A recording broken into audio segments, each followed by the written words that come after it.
maging yakida. Siyang Taliban.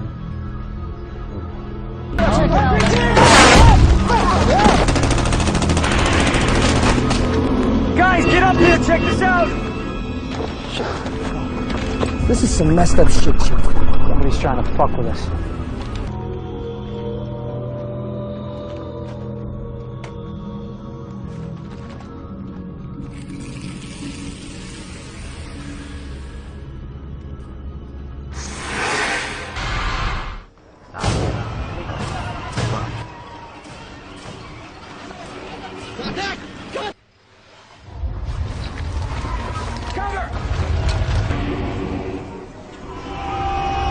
War is hell was famously uttered by William Sherman back in 1860.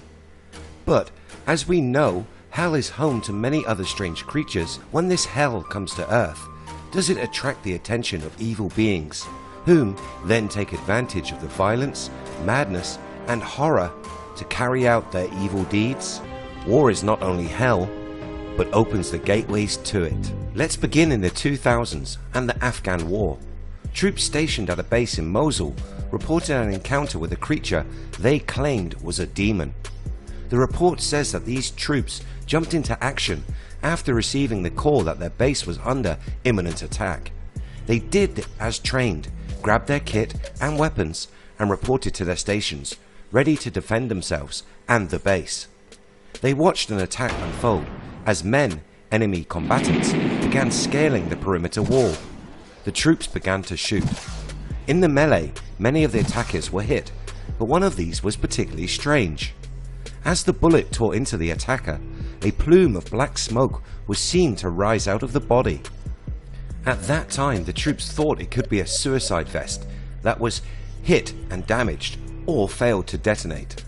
But this is when things took a turn for the strange.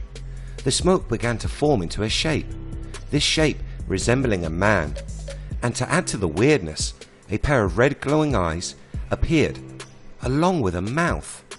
The apparition smiled at the troops, turned and ran, only to fade away to nothing after a few steps. Could this have been a ghost or a demon? Or how about a djinn, a creature commonly found in Middle Eastern mythology?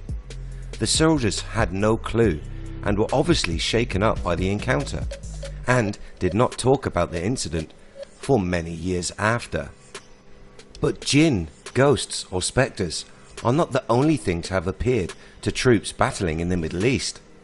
I agree. I will tell you that when I was doing my time in the service, and the stuff I saw, some of it I couldn't explain, like lights in the sky during firefights, like orbs or lights that be the size of a softball that looked that size looking up in the sky but making weird noises.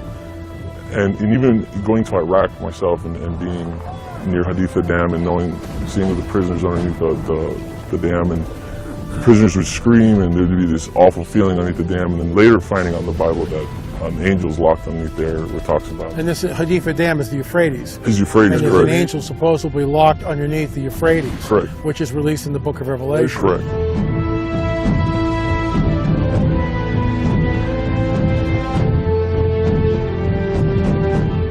That's bizarre. So you're actually at this site, and soldiers are being locked, imprisoned underneath the Haditha Dam. Correct. And they're freaking out. They were freaking out. They said they could feel it.